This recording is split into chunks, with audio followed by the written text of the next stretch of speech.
What up, YouTube? It's your boy Malacio, man, with constrictors in the building again. I just want to do a quick update video, let y'all know what we held back over here, what I decided to keep, and what I thought was the best outcomes and what I was going for. I don't know if y'all heard it before, but I say it quite often. I breed to make holdbacks. I don't necessarily breed to produce animals to sell. My pairings are based on what I want to, keep and have in my collection. So we'll get into that, man. Check all that out. But before we do that, y'all know what time it is. Kick that intro. All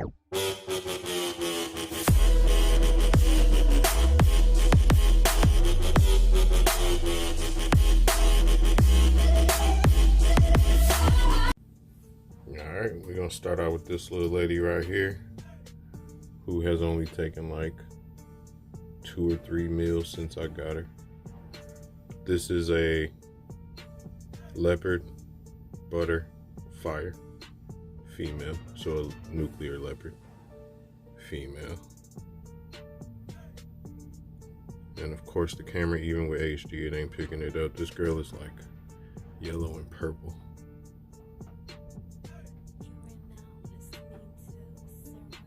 And the pairing on that was a leopard male to a nuclear female, so a leopard to a butterfire.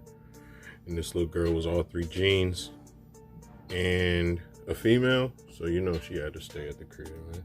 Ain't let her go anywhere. So that was the first holdback of the year, I believe. That was the first clutch, maybe the second, but she a little smaller than everybody else. Because like I said, she only took 2 or 3 meals for me, but she healthy. On to the next. All right, next up we got this beautiful lady. And the more I think about it, the more I'm sure that this is from the first clutch of the year that I hatched. So this pairing was yellow belly to inchy yellow belly. And I really wanted a ivory. And I got one. So, you know, I just love this girl, man. I think she might be inchy. Hold on, let me zoom out a little bit. I think she might be an inchy too, just because of the eye stripes trying to pinch back to each other, and they like fatter at the ends, and just their overall like color.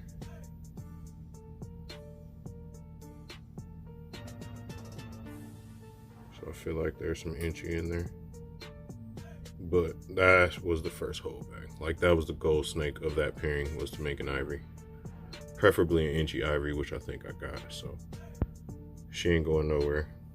Good to have supers, man. They just like recessive genes. No guessing. You always know what's in, what's in the hatchling.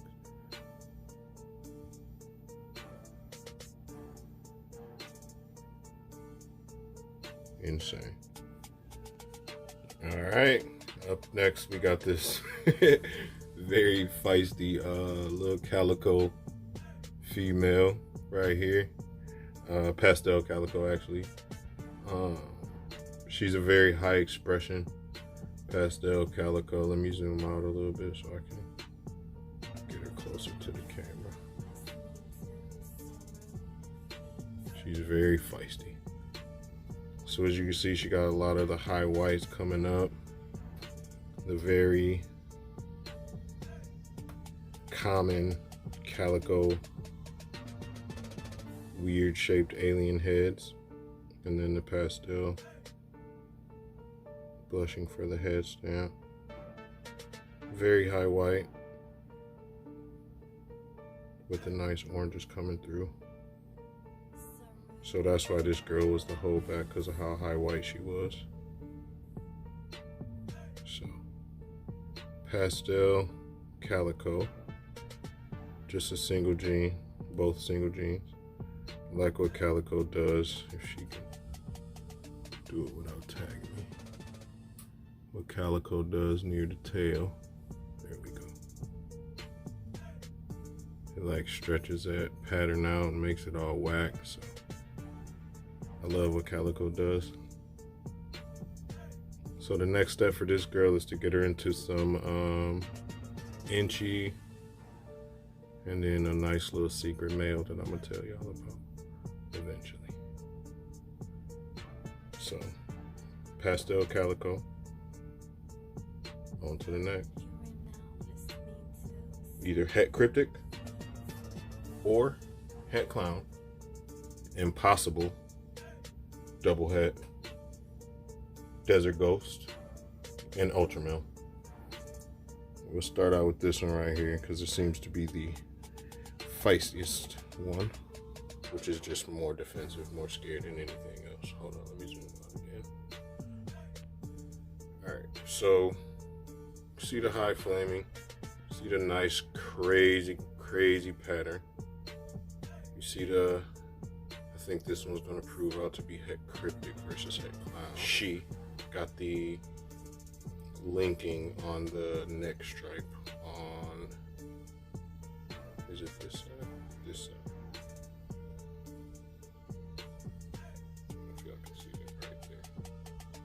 So that's the het cryptic marker, in my opinion, since the kryptons have it, but the clowns don't necessarily have it. There we go. So that's either het cryptic or het clown. My money's gonna say het cryptic. And then Pastel DG, Pastel ultramel.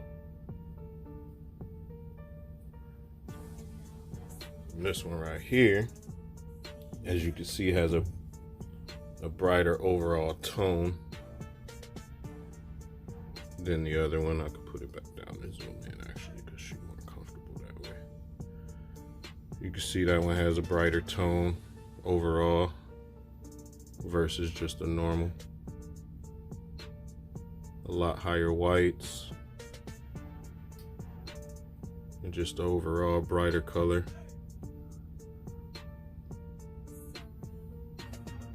So I think this one might prove out to be het clown versus het cryptic.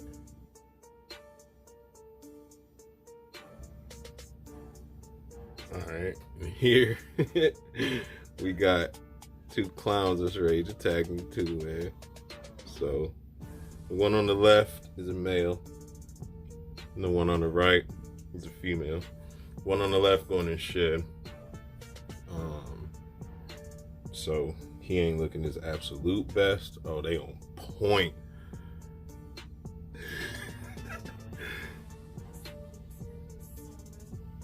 Two feisty clowns. Like I said, the one on the left is going in the shed.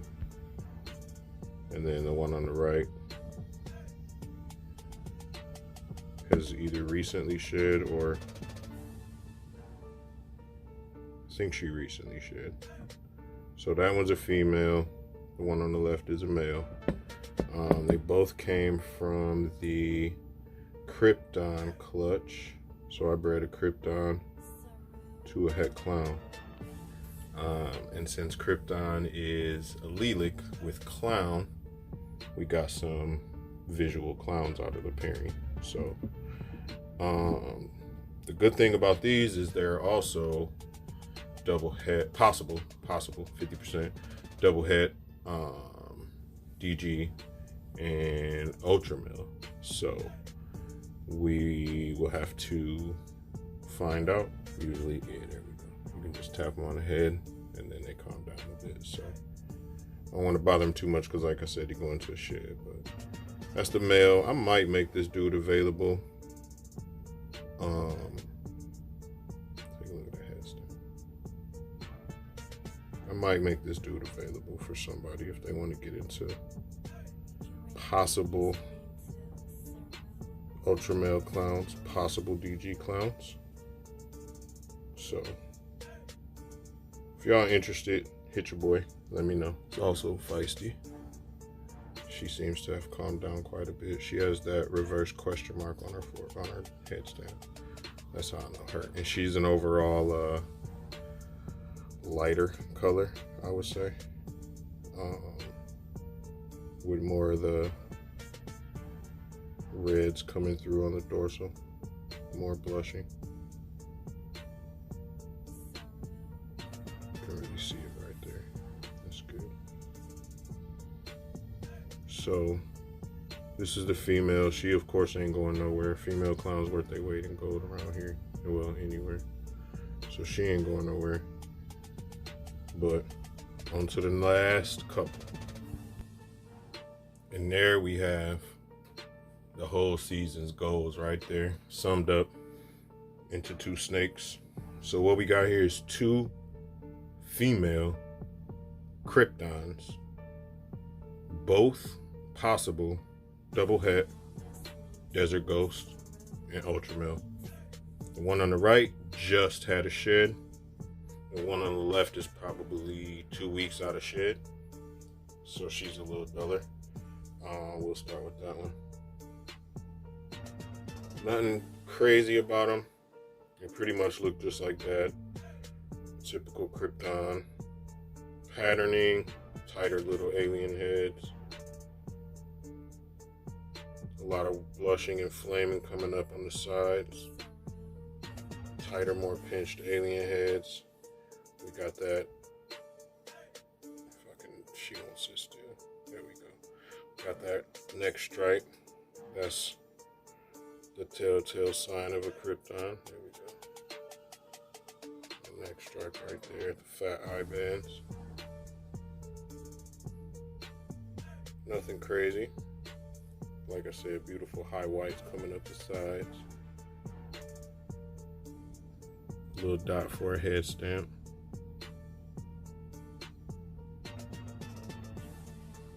But yeah, just a beautiful example of the morph, man. That's what I wanted to create. So that's what I did. Now to get some more stuff into this. Some leopard. Get some leopard in here. Let's go. It's probably my favorite out of the whole clutch. I just love the like bow tie right there. On the back of the head, almost like a boa. And then the crazy head stamp. And like I said, she just said shed, so she's super bright. Perfect stripe on the neck on both sides.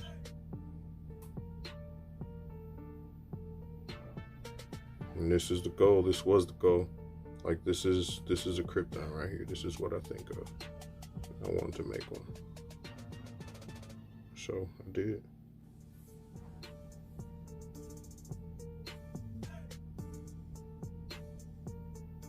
Yes, sir. So that's it, man. Hell of a season, hell of a year. Got that krypton clutch under my belt. That's what I want to get for 2021. Knock that out. Female heavy. Got visual clowns. Got visual kryptons to hold back. Again, that boy gonna be available. So if you think he'll fit into your plans, holla at me. One more clutch in the incubator to go. So I'm gonna keep y'all updated on that. Something crazy happened there. So y'all gonna want to stay tuned for that. So that being said, man, don't forget to do all the things: like, share, subscribe, hit the notification bell, and I'll catch y'all on the next one. Till next time, be easy.